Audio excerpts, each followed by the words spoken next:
Eto, oh, ang ganda. Ayan. Ito, oh. Maganda rin siya.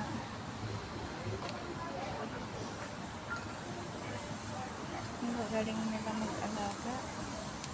Nagiging bonsai lang siya.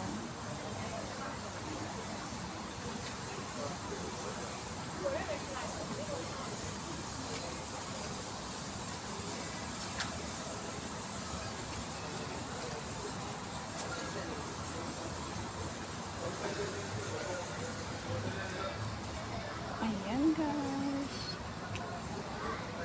Ayan, ganda oh. Pero mas gusto ko aray. Napakaganda niya. Nakakapagmasdan. Ganda ng kulay, ganda ng pagka-pink at saka pink and green niya. Ang ganda ng combination. Bagay na bagay. Basta lilit ang dahon niya. Ayan guys. Bye-bye. God bless us all. Thank you for watching.